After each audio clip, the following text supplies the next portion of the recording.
आज आपके सामने बात रखी कि नेत्रपाल ने भी अपने एफिडेविट में बेल एप्लीकेशन में सीमा को अपने बेटे की बहू नहीं माना है और ये कहा है कि भाई मैं इसका पैरोकार हूं और मैं ये उसको अपनी बेटे की बहू नहीं माना। अपने एफिडेविट में या किसी भी डॉक्यूमेंट में जो कोर्ट में जमा है आज तक उसको अपनी बीवी नहीं माना है और जो धर्म परिवर्तन का मामला है उसमें किसी प्रकार की भी कानूनी प्रक्रिया को नहीं अपनाया गया है।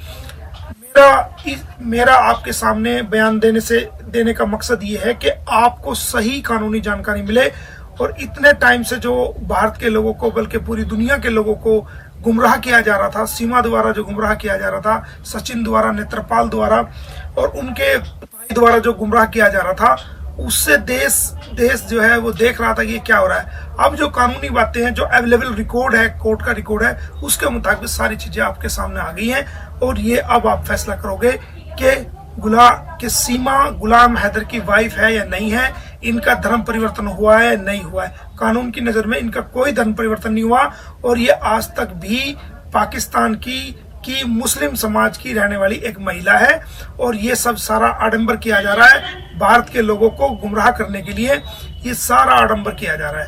एक एफिडेविट कोर्ट में फाइल किया और ये बेल एप्लीकेशन लगाई जिसके अंदर बिल्कुल भी इस बात को नहीं बताएगा कि भाई हमने मेरे बेटे से सीमा की शादी हो चुकी है, ये क्या मामला। इनके खुद के दस्तावेजों से कि सीमा हैदर सचिन की कोई वाइफ नहीं है और वो आज तक गुलाम हैदर की वाइफ है। इस सचिन के ऊपर जो एलिगेशन लगा वो ये लगा कि सचिन ने एक पाकिस्तानी लड़की सीमा गुलाम हैदर को बिना अनुमति के भारत की, ये सचिन के बेल ऑर्डर हैं जो कि सचिन की जमानत हुई थी, सर्टिफाइड कॉपी है, आप देख सकते हैं। कहीं भी सचिन ने ये नहीं कहा कि ये मेरी पत्नी है और मैंने नेपाल में इससे शादी कर ली थी और जिसकी वजह से मैंने इसको भारत में एंट्री करवाई, ये बिल्कुल भी नहीं, ना एफिडेविट में कही गई ये बात और ना ये बेल एप्लीकेशन में कही गई और ना ये बेल के अंदर जो जज साहब ने ऑर्डर किया इसके अंदर लिखा गया कि एक पाकिस्तानी लड़की को मैंने भारत में एंट्री करवा दी और इसलिए मुझे इसमें पकड़ा गया।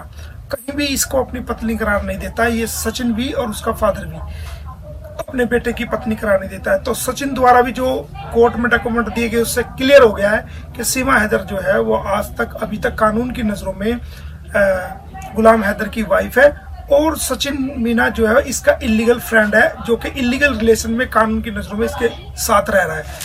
अब मैं एक साथ साथ और खुलासा करता चलूँ आपको। कहते हैं कि हमने धर्मांतरण कर लिया, अपने धर्म को परिवर्तन कर लिया और हम सीमा कहती है कि मैं मुसलमान से और अच्छाई की तरफ ले जाते हैं। हमारी माएँ बहनें सनातन धर्म में है, वो हमेशा पतिव्रता रहती है और एक पति के रहते हुए कभी भी दूसरे की अपनी मांग में दूसरे के नाम का सिंदूर नहीं लगाती जब तक उसके पति की मृत्यु ना हो जाए या उससे तलाक ना हो जाए और वो दूसरी शादी ना कर ले। अब कानून क्या कहता है, जिसका नाम है उत्तर प्रदेश गैर कानूनी धर्म परिवर्तन निषेध अधिनियम 2021। धर्म परिवर्तन किया जाता है तो उसको 10 साल की कैद होगी। जबरदस्ती किया जाए, ब्रेन वॉश करके किया जाए, गुमराह करके किया जाए, प्रलोभन देके किया जाए या उसको डरा धमका के या हालात में उसको मजबूर करके किया जाए तो उसको 10 साल की कैद और 3 से 10 साल तक कैद और 50,000 रुपये जुर्माना। अगर नाबालिग बच्चों का कोई धर्मांतरण करता है, उसका धर्म परिवर्तन करता है तो 10 साल की कैद। अब आप कहेंगे कि भाई इसमें क्या क्या सेक्शन लगेगी, अगर कोई धर्मांतरण करता है क्या क्या सेक्शन लगेगी, तो इसमें आईपीसी की सेक्शन 504, 506 आईपीसी और उत्तर प्रदेश विधि विरुद्ध धर्म परिवर्तन अधिनियम 2020 की धारा 3 और धारा 5 में जो है वो उसके खिलाफ कार्रवाई की जाएगी और धर्मांतरण करवाने वाले व्यक्ति को 15,000 रुपये जुर्माना अलग से जो किया जाएगा और 5 साल तक की कैद। और अगर कोई महिलाओं का या बच्चों का धर्मांतरण कराता है उसको 3 से 10 साल तक की कैद और उसको उसके लिए 50,000 रुपये का जुर्माने का प्रोविजन है। अब ये अधिनियम उत्तर प्रदेश में लागू है। अब बात करते हैं कि भाई हरियाणा के अंदर सीमा को जो पकड़ा गया था वो बल्लभगढ़ से पकड़ा गया था और जब इसको पकड़ा गया था तो बच्चे सीमा से रिकवरी हुए थे। अब हरियाणा में विधि विरुद्ध धर्म परिवर्तन निवारण अधिनियम 2022 क्या कहता है। हरियाणा सरकार ने भी एक कानून बनाया जिसका नाम है हरियाणा विधि विरुद्ध धर्म परिवर्तन निवारण अधिनियम 2022। ये 15 दिसंबर को ये लागू हुआ। और इसमें क्या होता है कि अगर आप नाबालिग बच्चे जब तक उसके पेरेंट दोनों पेरेंट यानी कि माँ भी और बाप भी कंसेंट नहीं दे सकते, तो उनका धर्म परिवर्तन किसी भी सूरत में नहीं किया जा सकता। और उसके नियम क्या है? अब सीमा कहती है जी मैंने तो धर्म परिवर्तन कर दिया। उसके नियम क्या है धर्म परिवर्तन करने के? उसके नियम ये हैं कि आप अगर कोई भी भारत का नागरिक अगर धर्म परिवर्तन करेगा तो वो 60 दिन पहले अपने इलाके के डीएम को, डीसी को, जो उसके इलाके का डीएम है, एक प्रार्थना पत्र देगा और फॉर्म ए उसको देगा। ए में वो खुद डिक्लेरेशन करेगा उसको, और फॉर्म बी उसमें डिक्लेरेशन करेगा कि मैंने ये धर्म परिवर्तन कर लिया है। और उसके 15 दिन के अंदर अंदर जो डीएम साहब है वो उसके नोटिस पर, ए फॉर्म पर, बी फॉर्म पर अखबार के अंदर एक जो है ना पब्लिकेशन कराएंगे, एक घोषणा कराएंगे कि भाई इस व्यक्ति ने धर्म परिवर्तन के लिए आवेदन किया है। अगर किसी व्यक्ति को ऐतराज हो तो वो आके 30 दिन के अंदर मिले। एप्लीकेशन और कोई कानूनी प्रक्रिया सीमा द्वारा नहीं अपनाई गई है। और जब ये धर्म परिवर्तन जो लागू होता है वो उस व्यक्ति पर लागू होता है जो कि वीजा लेके भारत में आए। जो इलीगल एंट्री करे वो तो कानूनी रूप से भी धर्म परिवर्तन भी नहीं कर सकता। और नाबालिग बच्चों को तो उसके बायोलॉजिकल फादर के बगैर किसी सूरत में भी धर्म परिवर्तन नहीं किया जा सकता।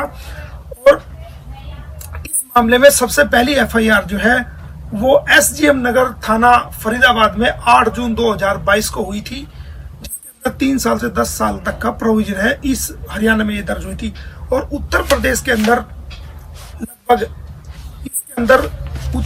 अंदर जो धर्म परिवर्तन के मामलों में एफआईआर हुई, 2 साल के अंदर मैं आपको बता दूं 427 एफआईआर दर्ज हो चुकी है और 833 गिरफ्तारियां हुई हैं जिन लोगों ने नाजायज रूप से धर्म परिवर्तन की कोशिश की थी। तो मेरा कहने का तात्पर्य यह है कि आज आपके सामने बात रखी कि नेत्रपाल ने भी अपने एफिडेविट में, बेल एप्लीकेशन में सीमा को अपने बेटे की बहू नहीं माना है और ये कहा है कि भाई मैं इसका पैरोकार हूं और मैं ये उसको अपनी बेटे की बहू नहीं माना।